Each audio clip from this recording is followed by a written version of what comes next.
Commander Jiwan sat in the command center of Earth's United Space Station, watching the signal come through. Her hands were steady, but her heart was not. The message came from the Collective, an ancient alliance of alien civilizations that had existed for over 10,000 years. They were powerful, organized, and unified in a way that humanity had never been. Jiwan read the words on her screen again, hoping they would say something different the second time. To the people of Earth, you have 6 months to surrender completely to the collective authority. Failure to comply will result in the termination of your species. You may choose integration into our system, where you will serve the greater good. Resistance is futile and will only increase your suffering. The message was simple. It was also final. Jiwan closed her eyes and took a long breath. She had always known this moment might come. Humanity had been expanding into space for only 200 years. The Collective had been there for thousands of years, watching, waiting, seeing if humanity would be a problem. Now they had decided. Humanity was a problem. She called for an emergency meeting of the Global Council. Within hours, leaders from every nation on Earth were present, either in the room or connected by secure video. Minho, the chief diplomat, looked pale. Haina, the strategic analyst, looked angry. Others looked afraid. Jiwan explained the message clearly, without hiding anything. "They want us to surrender in 6 months," Jiwan said, "or they will destroy us." "We should negotiate," Minho said immediately. He was always the first to suggest talking. That was his nature. He believed that words could solve anything. "We can send envoys. We can explain who we are. We can show them that we are not a threat." Jiwan wanted to believe him. She really did. But she had studied the Collective for years. She knew how they thought. They saw strength and weakness, order and chaos. They did not see kindness the way humans did. They saw it as weakness. "We should try," Jiwan said, "but we should also prepare for the worst." And so humanity tried. Minho led a team of diplomats to the Collective's main station. They brought gifts, art, music, scientific discoveries that humans had made. They talked about human culture, human history, the way that humans could cooperate and create beautiful things. The Collective listened politely. They seemed interested. For a moment, Jiwan thought it might work. But the Collective's response came after 3 months. They said that human culture was interesting, but human behavior was unpredictable. Humans had fought among themselves for thousands of years. Humans were capable of creating art, yes, but also of creating weapons. Humans could be peaceful but also violent. This unpredictability made them dangerous. The Collective could not accept such danger in their orderly galaxy. Jiwan sent more diplomats. She sent philosophers, scientists, artists, and historians. Each one tried to show a different side of humanity. Yunji, a famous teacher, spoke about human education and the desire to learn. Seira, a celebrated poet, shared verses about peace and unity. Professor Taeyang discussed human philosophy and the human search for meaning and purpose. The Collective listened to all of them, and then they gave their final answer. No negotiation was possible, either surrender or face extinction. They had made their decision based on logic and analysis. Humans were a threat. The threat must be removed. 2 months remained before the deadline. Jiwan sat alone in her office and finally allowed herself to feel afraid. The Collective had weapons that could destroy entire planets. They had ships that could travel faster than anything humanity had built. They had been preparing for space warfare for thousands of years. Humanity had been in space for 200 years. But then something shifted in her mind. She thought about human history. She thought about how humans had survived ice ages and wars and plagues. She thought about how humans had sailed across oceans without knowing what was on the other side. She thought about how humans had reached for the moon and then the stars because they could not help but explore and discover. Humans were weak individually, but together, they were something else. When humans faced extinction, they did not give up. They did not accept defeat easily. They fought. They adapted. They found new ways to survive. Ji-won picked up her secure phone and called Haina, Soo-jin, and Tae-oh to her office. These were the people who could help her do what she was about to do. "The collective will not negotiate," she said.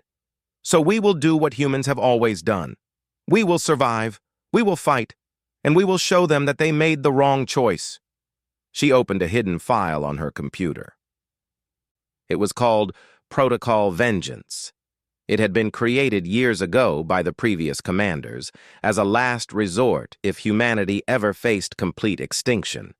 No one had believed it would ever be needed. Most people did not even know it existed. "We are going to activate this," Ji-won said, "and we are going to prepare Earth for war, not a small war, not a limited conflict, a total war for our survival."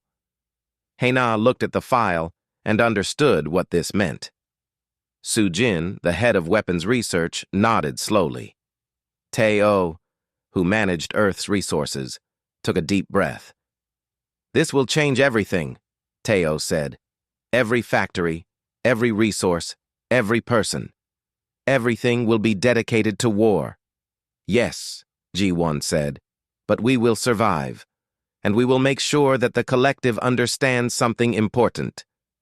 We are not the weak species they thought we were. We are humans, and when we are threatened, we become something they have never seen before." The four of them looked at each other. The decision was made. In 1 week, Ji-won would broadcast a message to all of Earth. Humanity would stop their normal lives. Humanity would become warriors, engineers, scientists, and soldiers. Humanity would show the collective what happened when you forced a species to choose between surrender and extinction. The collective had made their final offer. They did not know that they had also made their final mistake. The broadcast came on every screen on Earth at the same moment. Ji-won's face appeared, calm and steady. She spoke in many languages so that everyone could understand. She explained that Earth was facing an existential threat. The collective had given humanity an ultimatum: surrender or die. There would be no compromise. There would be no escape. Either humanity accepted slavery or humanity fought for survival. She told the truth. She said that the collective was more advanced and more powerful. She said that the odds were against them. But she also said something that changed the way people thought about their future. She said that humans had never survived because they were the strongest. Humans survived because they refused to quit. And that was something the collective did not understand. Within hours, the transformation began. Governments worldwide activated emergency protocols. Factories that had been producing consumer goods began manufacturing weapons and military equipment. Schools became recruitment centers. Hospitals prepared for casualties. Universities shifted their focus to military research and weapons development. Tae-oh, the resource manager, worked around the clock to reorganize Earth's entire economy. He had to decide which factories would produce what, which cities would focus on research, which areas would become manufacturing centers. It was like solving an impossible puzzle. But Tae-oh did not think about the impossibility. He thought about the problem in front of him and solved it step by step.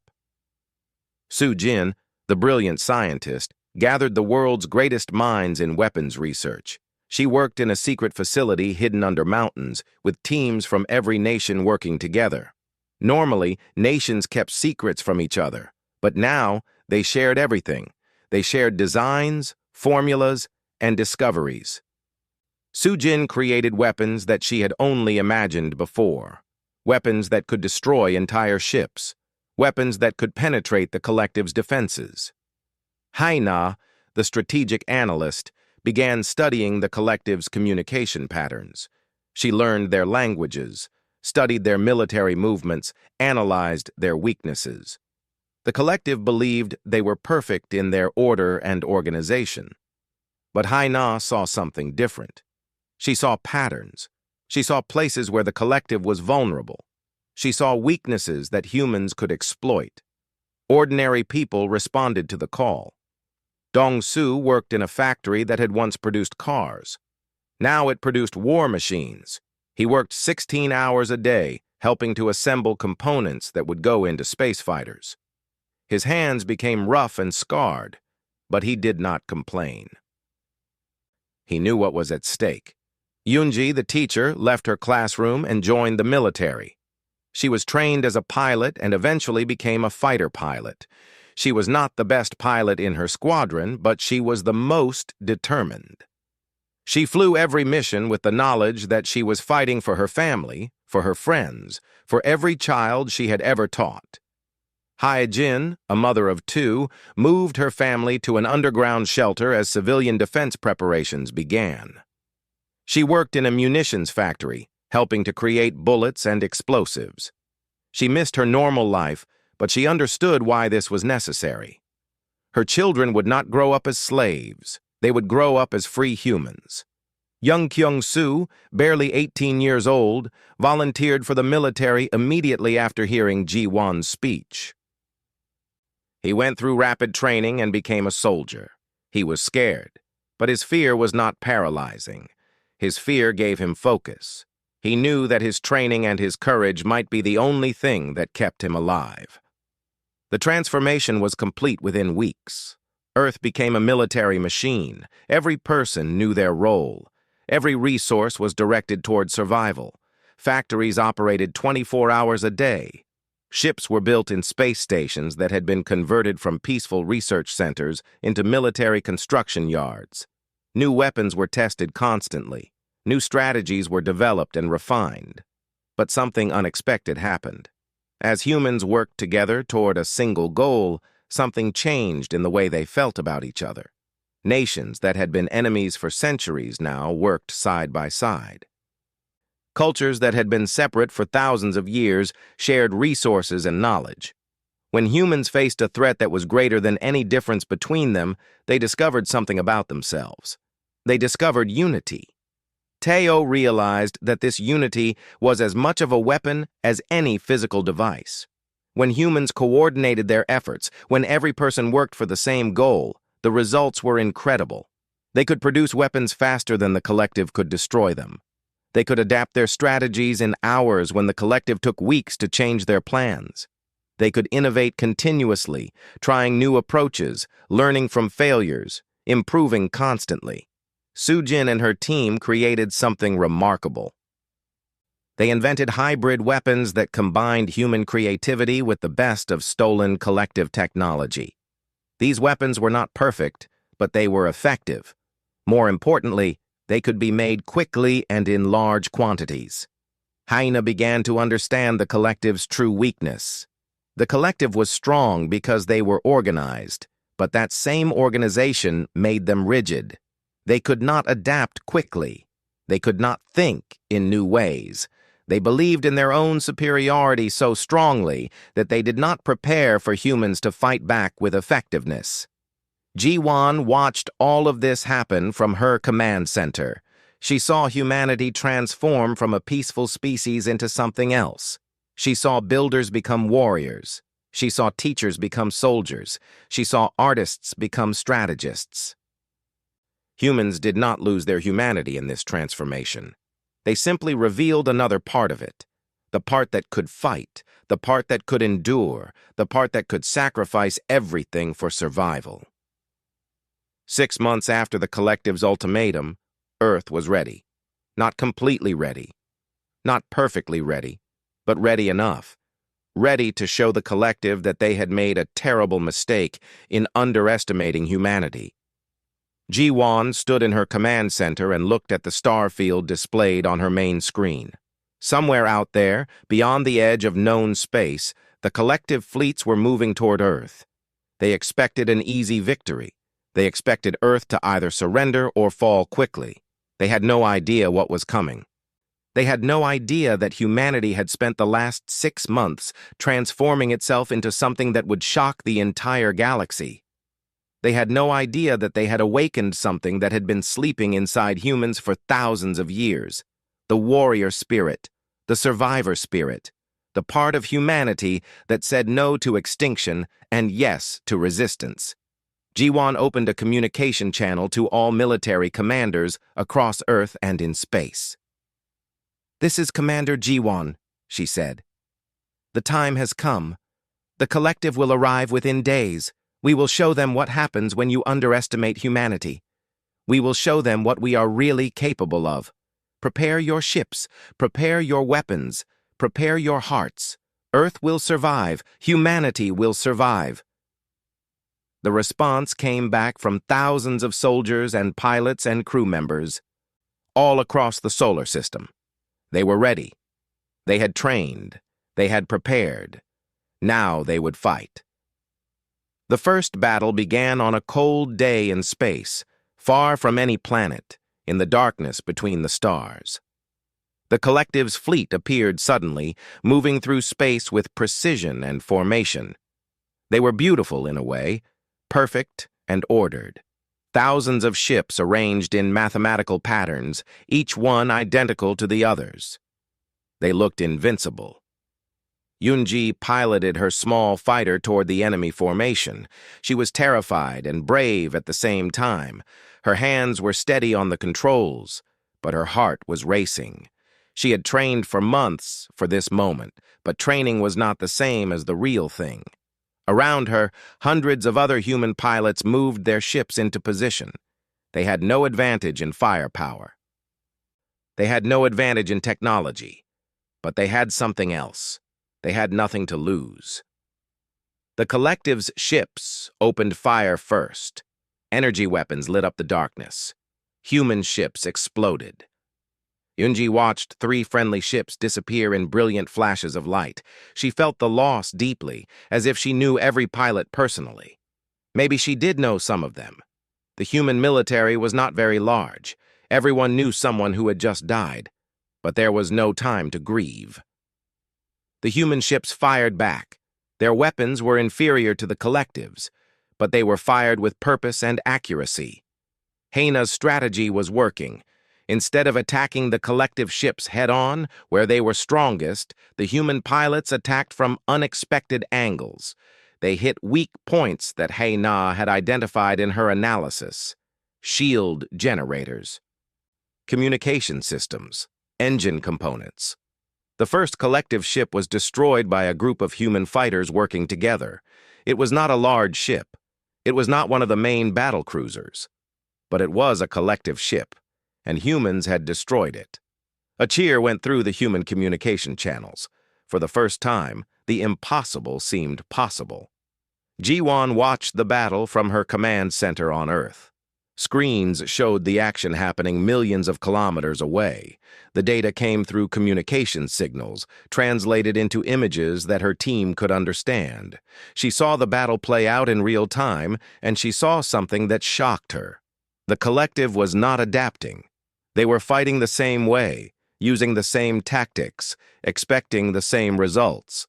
They expected to win through superior firepower. But humans were winning through superior tactics. The collective's fleet was larger, but humanity's forces were flexible. When a human strategy did not work, they changed it immediately. When they found an enemy weakness, they exploited it relentlessly. The collective, in contrast, tried to force their superior numbers and firepower to win the way they always did. It was like watching a chess match between a perfect machine and a creative mind. The machine was stronger, but the mind could think in ways the machine could not imagine. Hours passed. The battle continued. More ships were destroyed on both sides. Human pilots died. Collective soldiers died. But slowly the balance began to tip. More collective ships were being destroyed than human ships. The collective commander, analyzing this situation, began to understand that something was wrong. He increased the intensity of the attack. He moved his largest ships closer to the human positions. This was exactly what Haina had predicted. She had calculated that the collective would respond this way. Their pride would not allow them to retreat. Their belief in their superiority would make them fight harder, not adapt better. And when they fought harder, using their largest ships, they became vulnerable to the trap that humans had prepared. Taiyo had overseen the construction of a special weapon. It was not the most advanced weapon that Sujin had created, but it was perfectly suited for this moment. It was a weapon that could be detonated in the middle of a formation of ships, creating an energy pulse that disrupted shield systems. It was crude. It was dangerous to the humans who deployed it, but it worked. A human pilot named Kyung-soo flew his ship directly into the collective formation, carrying the weapon. He knew he would not survive this mission. He accepted this fact as clearly as a person accepts that the sun will rise tomorrow. He had volunteered for this role. Everyone knew it was a suicide mission, but Kyung-soo did it anyway. His ship reached the center of the collective's main battle group. The weapon detonated. The explosion was massive. A dozen collective ships lost their shields. Without shields, they were vulnerable. The waiting human fighters attacked immediately. The collective ships fell. Kyung-soo's ship was destroyed in the blast. His was the first of many human lives that would be sacrificed in this war. But his sacrifice had meaning. His sacrifice had changed the course of a battle. His sacrifice had shown that human lives, when given with purpose, had power. The collective commander realized that the situation was worse than he had believed. His formation was breaking down. His ships were being damaged faster than he could repair them. For the first time, he faced the reality that he might lose this battle. A collective warship never retreated, but this one had to. The commander gave the order to fall back and regroup. The human forces did not chase them. They were too damaged, too tired, too few, but they had won. They had faced the collective's main fleet and survived.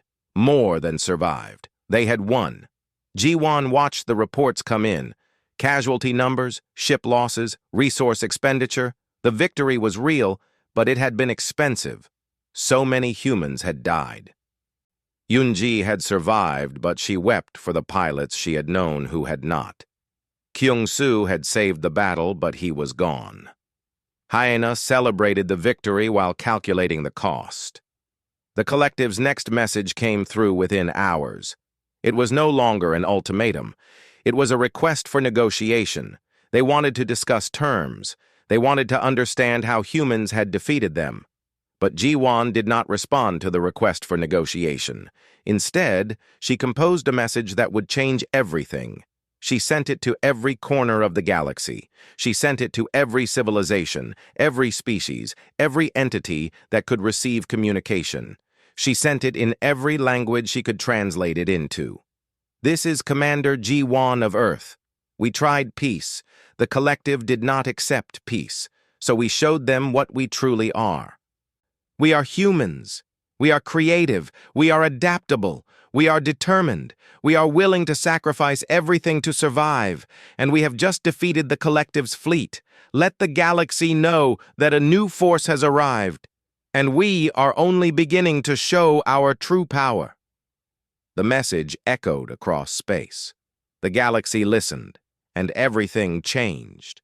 The war continued for another year. It was not quick. It was not easy. But it was becoming clear that humanity was going to win. The collective had more ships, more weapons, and more resources. But they could not match human creativity, human determination, and human adaptability. Every time the collective tried a new strategy, humans found a way to counter it. Every time humans developed a new weapon, they improved it faster than the collective could create defenses against it. Hyena led a team of analysts who studied every collective transmission, every military movement, every tactical choice. She saw patterns that others missed. She predicted where the collective would attack next. And when they did attack, human forces were ready. The collective began to realize that humanity was reading their mind. They were shocked and confused by this. How could a younger species understand them so well? What the collective did not understand was that Hyena was not trying to think like them. She was trying to predict how they would respond to human actions. She understood that the collective, for all their power, were limited by their own logic. They always did what was mathematically correct. They always made the choice that their computers calculated would win.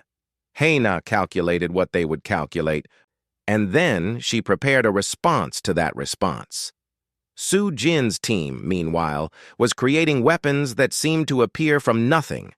The collective would destroy a human weapons facility, and within days, 3 new ones would appear somewhere else. They would learn the design of a human weapon, and humans would have already created an improved version. The speed of human innovation was faster than the collective's manufacturing capability. For the first time, the collective realized that numbers and power were not enough. Teo had reorganized Earth's entire society. Humans worked in shifts, some worked in factories, some worked in agricultural centers to feed the population. Some worked in research, some worked in mining, some worked in construction and repair. Every single human over the age of 14 was contributing to the war effort, but society did not break. Instead, it became more united. Communities helped each other. Families supported families. People looked after each other. Jiwon made the decision that would end the war. She called together her top commanders and Hai Na, who was no longer just an analyst, but had become one of the most important strategic minds in the war. They looked at maps of collective space. They looked at where the collective's main weapons were located. They looked at where the collective's leaders were based. "We can win by destroying their ability to continue fighting," Jiwon said. "But winning is not the same as peace.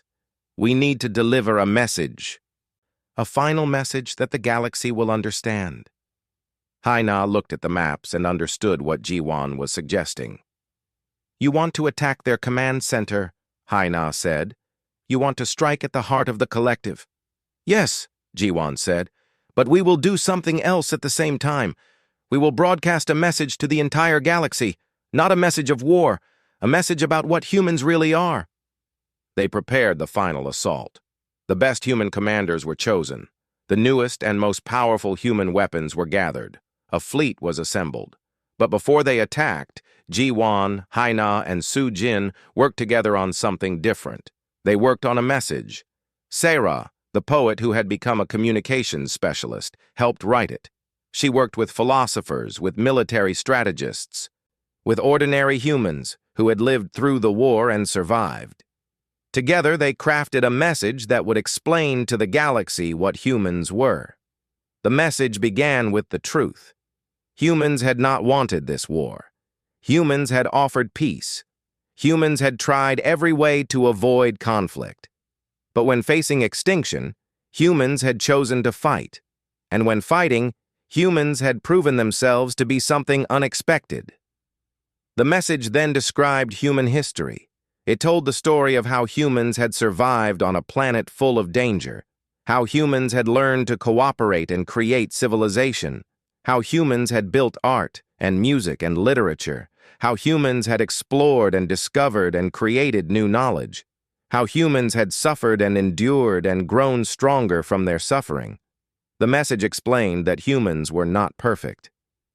Humans had made mistakes. Humans had caused suffering. But humans had also created beauty. Humans had also learned from their mistakes. Humans had the capacity to become better. Humans had the capacity to forgive. And most importantly, the message said this: "We are capable of peace and cooperation. We built this technology not to conquer, but to survive.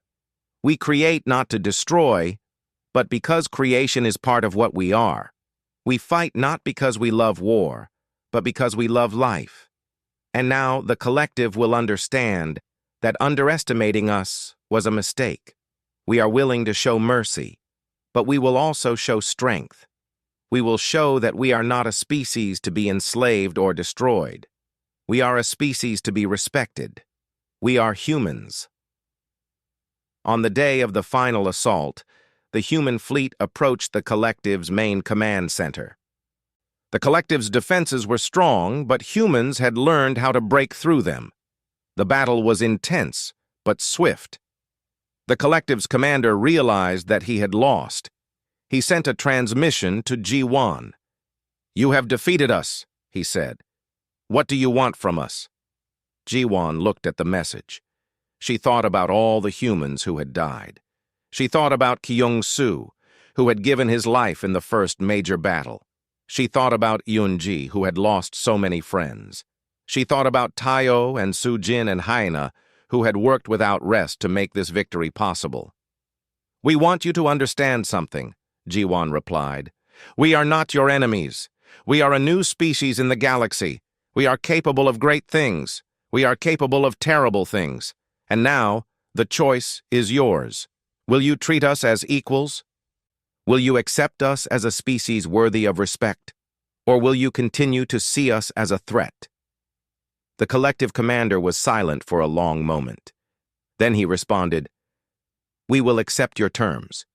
We will negotiate. We will try to understand humanity. We will treat you as equals." It was not a perfect ending. Wars never have perfect endings. But it was an ending where humanity had proven itself to the galaxy. The message that Sarah and the others had created was broadcast to every corner of space, and everyone listened. Everyone learned about humans, and everyone understood that underestimating the people of Earth would be a very serious mistake. The war had ended, but the cost was written in the hearts of everyone who had lived through it. Ji-won stood in the Hall of Remembrance on Earth, looking at names carved into walls of stone. Thousands upon thousands of names, each one represented a human life that had been lost in the conflict with the collective. Each name was someone's child, someone's parent, someone's friend. The weight of those names pressed down on her shoulders like gravity. Haina stood beside her. The strategic analyst had lost her brother Tae-min in the second year of the war. Tae-min had been a pilot, shot down over an asteroid field while defending a human colony. Haina had calculated that particular defense strategy. She had believed it would work. It had worked, in the sense that the colony had been saved, but it had cost Tae-min his life. She visited his name regularly and spoke to it, though she knew he could not hear her. "We won," Haina said quietly, "but the price was so high." Ji-won did not answer immediately. She thought about all the decisions she had made, all the strategic choices, all the orders that had sent people into danger. She thought about the faces of the soldiers she had known. Some of them were here, represented by names on the walls. Others had survived, but they were changed. The war had marked them. The war had shown them what humans were capable of doing to each other and to others. Soo-jin, the scientist who had created so many weapons, had made a different choice. After the war ended, she dedicated herself to creating technology that would heal instead of harm. She worked on medicine. She worked on energy systems. She worked on ways to feed and clothe and house people. She was trying to balance the weapons she had created by making things that would help humanity survive in ways that did not involve violence. Yoon-ji, the pilot who had survived so many battles, had left the military. She had returned to teaching. Her classroom was full of students who had lost parents in the war. She taught them history, but she also taught them something else. She taught them that peace was not weakness.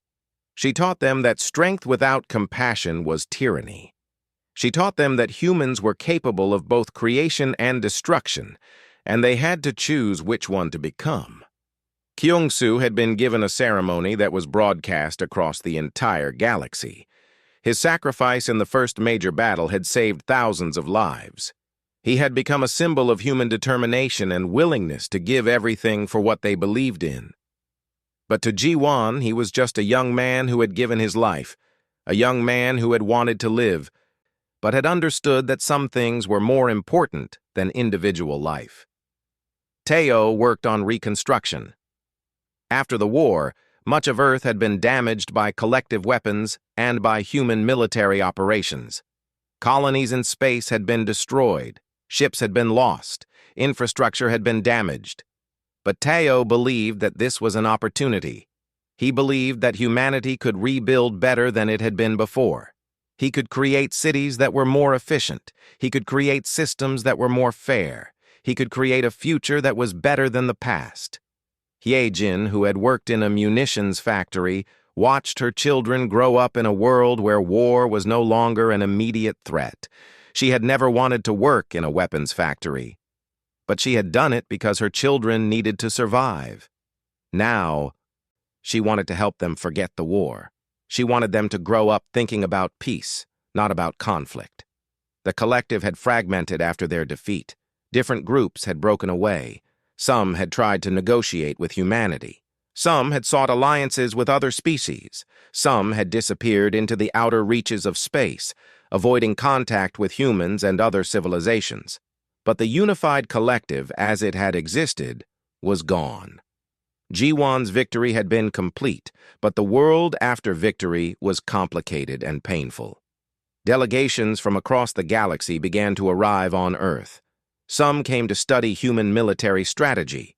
Some came to understand human psychology. Some came to negotiate treaties and trade agreements. Some came simply to meet humans and understand what made them different. Jiwon had to become a diplomat, just as Minho had been before the war.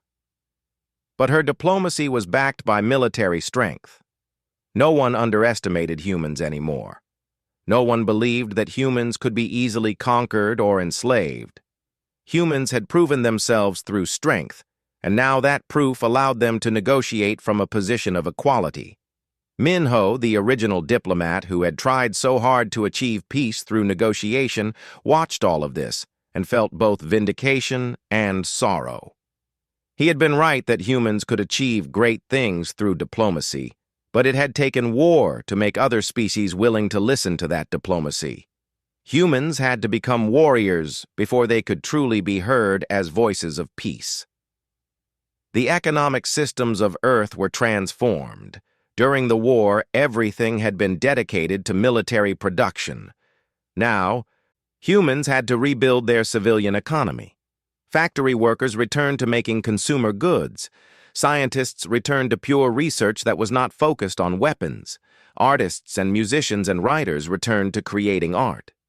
Society began to heal, but the psychological wounds did not heal as quickly. Many humans had nightmares about the war. Many humans had watched friends die. Many humans had been forced to become killers, and they carried that weight with them for the rest of their lives. There were counselors and therapists and support groups. There were communities that came together to help each other process what they had experienced. Jiwon made a decision that would define humanity's future in the galaxy. She created a memorial day. Every year, on the anniversary of the first major battle, humanity would stop and remember.